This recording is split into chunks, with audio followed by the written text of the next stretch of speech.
Hello, everybody. Jackson here with the Wealth Squad. Today we'll be talking about the stock market comeback. As you can see, Thursday and Friday were big days for tech stocks specifically, but basically all stocks, right? So we're checking out past 2 days. We've gone from 263 in the QQQ to 288, up almost 9.5%. This is due to that inflation report. It came in at 7.7% compared to last month, which was 8.2%. So inflation is slowing down, is what it seems. Now, most stocks are following that, right? You see Microsoft 2 days ago at 224, now at almost 250. Apple 135, now at 150. Google at 87, now at 96. Nike going from 92 to 106. Even Meta is finally gaining some price action with its comeback of 101 to 113. And Amazon flying high as well from 86 to 100. So a lot of these stocks, most of these stocks, are all coming back pretty significantly. We could even see Square, one of the more comeback stocks. You can see from 57 to 72, a huge percentage gain in just 2 days, up 25% 2 days. You scroll out to the year and it looks insignificant, right? It's because this stock's been being down so much. Now we can check within the month and it's, at the very top of the month, but scroll out a little bit more and it's nothing. So you have to realize that this might not be the end all be all to the stock market crash, right? Inflation is still high. And what is more is we have the GDP report at the end of the month. So if that comes in negative once again, it will be another downer for the market.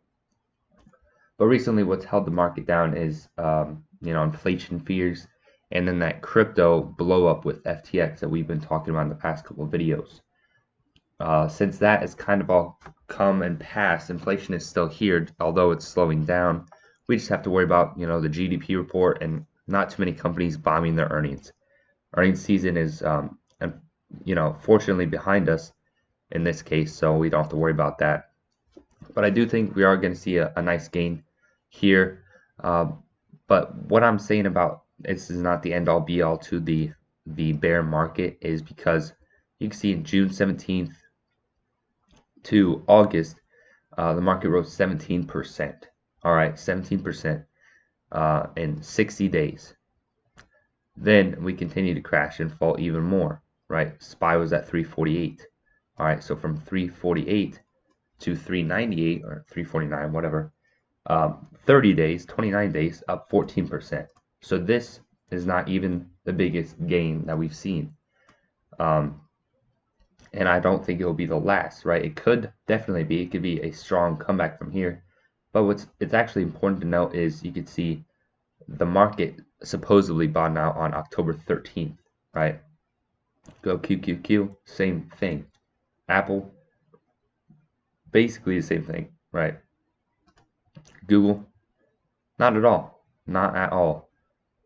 Nike, although Nike's not a huge thing, not at all, right? It was before then. Amazon, of course, not at all.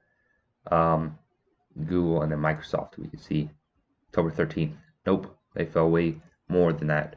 But after that, so it's kind of like the tech market is catching up with most of these stocks, playing catch up, as in trying to get with the SP 500.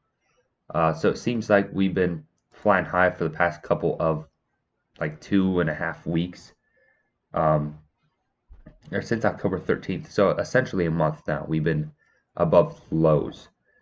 Now it's been a month, but this has been 60 days. So we have room for error, right? We could continue to grow and eventually we can decline with another bad inflation report if that ever comes out, or the November 30th GDP report.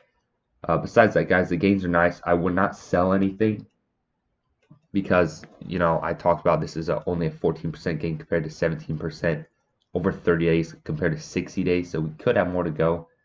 Although I would trim your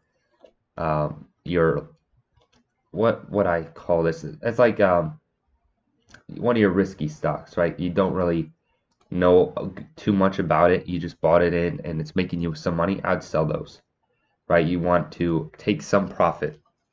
Nike, for example, is leading the past 2 days very, very high. It would not be unwise to trim your position of Nike here, right? It's already gone from 82 to 105 in a month and a half. So, or yeah, a month and a half. So, something like that, guys. You want to trim your speculative positions, keep your core positions, and keep those positions that you're down a bunch on because eventually, you could try to make that back.